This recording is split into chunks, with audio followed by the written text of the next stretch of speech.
বানাবো, তারা সেটা বানিয়ে দেবেন। কিন্তু ঠিক মতো করে কাগজটা পাঠানোটা খুব দরকার। সে ঠিক মতো করে পাঠানোর জন্যই বুধবার দিনকে যে মিটিং করা হয়েছে, সেই মিটিং এতে বলা হয়েছে যে আপনারা নিজেরা এসে আমাদের লেখা চেক করুন, যদি মনে হয় ভুল আছে ঠিক করুন, ঠিকঠাক লাইন লিখুন এবং ফাইনাল করে আমরা ওই দিনকেই পাঠিয়ে দেব।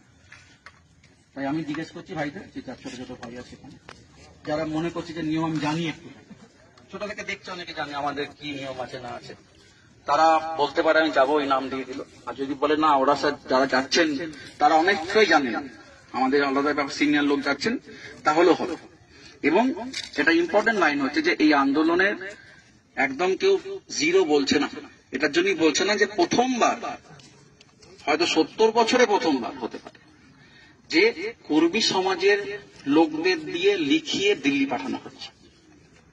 প্রথমবার, যাতে ভুল না হয়, যাতে কোনো জায়গাতে কোনো লাইন না মিস করে যায়, যেন আর দেরি না হয়। তাই এই প্রথমবার যে সুযোগটা এসছে আমাদের কাছে, সেইটাকে আমরা নষ্ট করব না। তাহলে দেখা যায় আবার 20 বছর লেগে গেল, কেন করতে যাব? এই 70 বছরের সাফল্যটা এসছে, আপনারা সবাই শান্তভাবে আমাদের সঙ্গে সহযোগিতা করে 6খানা দিন 6খানা রাত এখানে কাটাচ্ছেন। এবং এটা কিন্তু ছোট ব্যাপার নয়, অনেকে করতে পারবে না, কোন রাজ্যে করতে পারবে না। আমরা করে দেখাতে পেরেছি, কেননা আমরা জানি আপনারা আমাদের অনেক হেল্প করেছেন। আমরাও আমাদের মতো ভাবে চাকরি করতে করতে যেমন করা যায়, তেমন আমরাও হেল্প করেছি।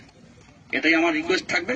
এবং আপনারা যেখান যেখান থেকে এসছেন, হয়তো সারাদিন বুঝতে পারছি মুখ চোখ দেখে যে ঠিক মতো খাওয়া দাওয়া হয়নি, তো সেটার জন্য আমাদের কাছে কথা বলুন, আমরা আছি এখানে। আর আপনারা ভাইরা যদি যেতে চান আমাকে নাম দিন, নাহলে প্লিজ আপনারা আপনাদের জায়গায় ফিরে যান। Thank you.